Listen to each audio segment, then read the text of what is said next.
Hi, I'm Peter Merlin. I'm a breathing normalization specialist. Since roughly the fall of 2013 is when I moved out to Colorado from Illinois. I now live in Boulder, which is pretty close to here. I had the extreme fortune of meeting both Sasha and Thomas early on, as I had some nose issues that they helped me clear those up using the method. And being a very active person, I continued on and used the method that I was taught by Thomas, and now I bike, I ski, I run, I do CrossFit on a daily basis. I've been asked to talk about some of my experiences with a lot of the exercise that I do, as I do think it's useful. Before I came out here, I was already pretty active. I'd done a lot of work in the Pilates area. I taught it. We had another method that a bunch of us learned back in Illinois. It's based on the rolling moves of jiu-jitsu. It's called Gymnastica Natural. We did that a lot. I don't do it so much out here because you kind of need a special surface to do that. But what's happened is that I had to become right away, and it's basically you learn it, but you're self-teaching yourself how to do all the athletics that you want to do using the breathing normalization method. It's not impossible, but you have to be disciplined, and once you start it, you can't just like shut it on and off. That doesn't help you at all. You have to keep doing it. It doesn't really matter what you're doing. Now, let's say you are an aggressive runner and you like to sprint. That's going to take a little doing. Now, again, I am at altitude, so Boulder is 5,000 feet, and we have a condominium in Breckenridge, which is 9,000. So I've had a lot of experience now adapting my method to just to the changes that altitude brings me. So Boulder again is 5,000 feet, and so when we first moved out here, I was in Broomfield, and I initially rode my bike and I ran. Now, what you have to do is it's the thing that Sasha will tell you when you're talking to her about it. When you talk about running, she will say just run gently. And initially, you really don't understand what that means because that's probably not what you want to do. Same thing with biking with me. I was used to biking in the Midwest, biking hard, biking with people that are all much faster than I. But still, and plus, in Boulder or in Broomfield, the terrain is all hills. So you have to get used to this somehow. But what happened is I could just throttle it down a little bit, and I could do it. Now, you have to do it over and over again, as any biker or runner will do it. You know, you're always continuing to do your activity. So what happened is you get at it. Now, we have a particular method that any of the specialists can teach you about how to bring athletics into your breathing normalization method. It has to involve with doing some push-ups and squats and everything. We're not talking rocket science here. It's a method. There's this particular area, the way you do it, one after another, and that's okay. You can get into that at another time. But anyway, Thomas taught me those things, and I did them, and I found them satisfying. Difficult at first, but satisfying. So while I was doing that, I was riding my bike, and again, basically out the front door of my house. Even before we moved to Boulder, there were hills, and so you just got to ride them. You can do it, but you have to be focused on not switching out of the method and just saying, oh, I'll do it later. No, you're not. And you can modify it slightly, and I still do this to this day, where I will always inhale nasally, but I may exhale through my mouth. Simply because the cardiovascular load is so much, that's the only thing you can do. So the biking has worked. What I have found now, I'm also a mountain biker, and what I've found that mountain biking is particularly satisfying because obviously I don't have to worry about cars now. And so in Breckenridge is at 9,000 feet. That's the base. So I'm riding up from there. So how do I do it? It's simple. You slow down enough, and the bike for me seems to provide that I can find that ideal tempo where my breathing will literally match the uphill. So I can do some pretty good uphills on dirt road on my mountain bike, and I'm just chugging along. Yeah, I'm not going to win any races probably, but I can get up there and it's okay. I feel like I can keep going and going and going. It's almost therapeutic. That literally the change happens from, I'm just going to go work out. Now it's like, wow, this feels really good. You just want to keep doing it. So mountain biking in Breckenridge has become that for me. And it's not just Breckenridge, it can be anywhere, but it's somehow Breckenridge seems to be a little bit more that way because the altitude just places that demand upon you right away. I find I have to find that medium, that pace, where I can go up and I can continue to breathe normally, and I'm inhaling and exhaling through my nose at this point. I can run, I can bike, I can ski, all using the method. Now, one of the pleasant surprises has been, and Thomas kind of referred to it when he was teaching me, is weightlifting. And I have discovered CrossFit out here. Now, I'm probably the oldest person in my class. I turn 65 pretty soon, and I take CrossFit probably 5 days a week. So most of you will probably know of the whole CrossFit idea. There's a lot of different exercises that are involved. It takes a while to learn them, and the joy, the joy, I'll call it the joy or the fun of it, is the exercises are different every day. My particular discovery was how satisfying weightlifting can be using the method. Generally, the weightlifters will, the classic breathing method in weightlifting is when you're lifting a heavy load like a deadlift, they say inhale and then do it.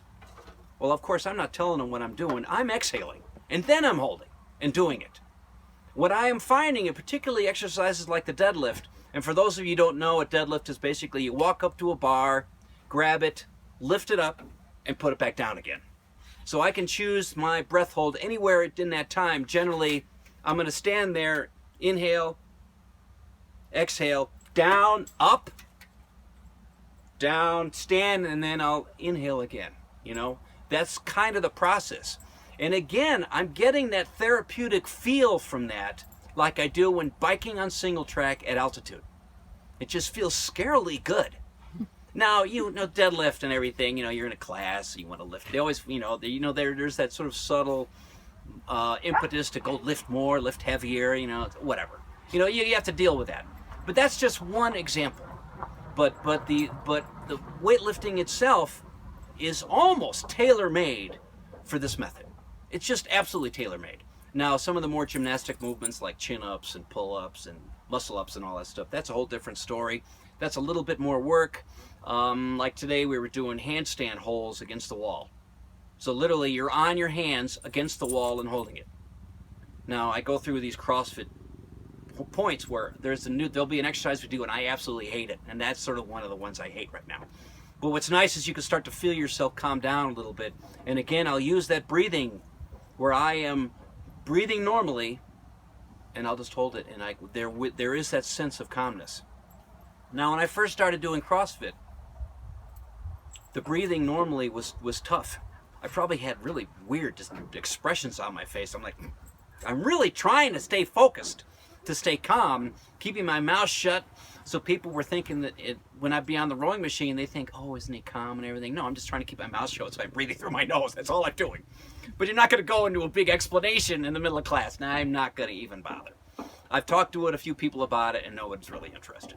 So that's fine. That's okay. That's my thing. But what my message is, again, that the whole CrossFit spectrum of activities are generally great for the breathing method.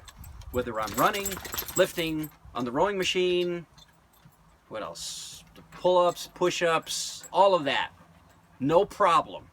And the fact is it's an exercise, so it's 1, 2, 3. You can adjust your breathing routine, your method, easily when you're doing it. It's not a problem. You just have to be focused and continue with it. So that means what I'm doing here at Boulder, at altitude, Boulder's obviously 5,000 feet, I'm doing CrossFit, I'm obviously hiking. Hiking here is great. I'm biking and I'm running. Oh, my wife and I also do Tai Chi a lot. Tai Chi, you would think is a pretty easy application of the method, and it is. It calms you down even more because Tai Chi becomes a fairly deep practice, so breathing normally is pretty easy, so that's not a problem. Oh, I wanted to mention that running in Boulder, not that I run that much, but I'll run as far as class goes, I really notice how loud people breathe. I notice it all the time. It's probably not so bad now, but it seems like everybody I run past is, and also in my class too, they're all breathing that way. Well, I'm doing the opposite. That's why I'm always the last one. I'm going slowly because I'm running gently so I can keep my breath under control. That's my guide now. My breath determines how fast or how hard I will do the activity. And I really don't care how slow I am. As I mentioned, I'm easily the oldest person in the class by probably 15, 20 years. So it doesn't matter to me anymore whether I'm first.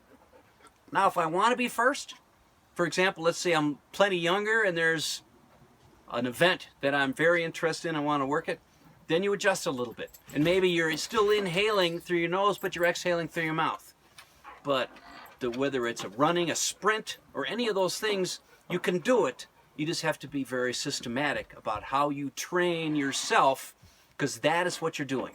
Let's say you are starting to bike brand new, and let's say you are learning the method or have learned it by a specialist. What you have to do is, it might be very hard for you, but you got to start off a little slow. Yeah, start off a little slow. Find that point where you can do it, breathing normally. And then do it that way. So you're breathing normally. That is, you're always breathing through your nose and exhaling. But you have to go slow enough so you can do that. Now, if you're with a Peloton and you're just hammering away, may not be the best time to start it. Now, again, it also depends on your practice. Your practice becomes important. You can't just expect to learn it. Let's say you learned it from Sasha last night and I'm ready to go, so I'm going to get on the bike and just bang this stuff out. You have to be a little patient and start it slow and keep going and keep adapting it. And like I said, once you start, don't stop. So you're always breathing normally whenever you climb on the bike. Always. And it just takes a little bit of time and it'll start to happen. And yeah, maybe you're going to be at the end of the Peloton or behind the Peloton to start. Eventually you'll start to catch up, depending on how young you are and how much you enjoy what you're doing. Those are kind of the determinants, what I've found. In Boulder, for me, everybody bikes hard. They bike fast. They might be my age or a little younger, and they're just leaving us and leaving me in the dust. And as I said, at this point, I really don't care. But it's a very athletic, strong town. So people are running hard, they're biking hard. But that's the way I do it. Start slow. Look at my breathing itself and how it was before the breathing normalization and after. I didn't know anything else. So when I had the asthma attacks, I didn't know what to do except take a pill. That's the only way I knew how to breathe. So obviously I was hyperventilating a bit in the mountains. It's just what I did. You try to, granted, you're pretty darn fit once you're working out there and living there. Yeah, your fitness goes way up, but I'm still having those asthma attacks. So again, I didn't know what else to do. So you just keep going. Soldier on. The old, just hang in there, suffer. I'm from the Midwest, so suffering is sometimes okay. It's part of the deal. So then, I wish I'd known all of this then. I would have taken care of it right away. But no, I didn't know any better.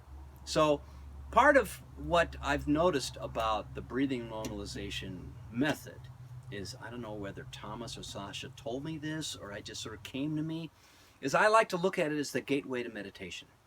So I'm not necessarily right in meditation all the way. Maybe I am. I'm kind of feeling I'm right there at that doorway. And the doorway's pretty good. I could spend that time and reduce my breathing and just make it more meditative. And I've been to some of those Buddhist ceremonies and processes where they do that. At the moment, it's really not my thing at the moment. Although I will say that I find it very comfortable in the car, just driving along. I can just do a nice, relaxed breath hold. I'm just driving. Just driving along, the music's playing, the beautiful singer, and I'll just do a breath hold. Obviously, I'm not timing myself. And I think if you are timing yourself while driving, it's a bad idea. You don't want to look at your clock. You want to look at what's going on. But I'll just do that, and I find it very satisfying. So maybe that's meditative right there. It's really good. So, in a sense, I guess I call it the gateway to meditation, so I can maybe slip in through that door a little bit. Otherwise, I'm back at the gateway, but it's good. It's very calming.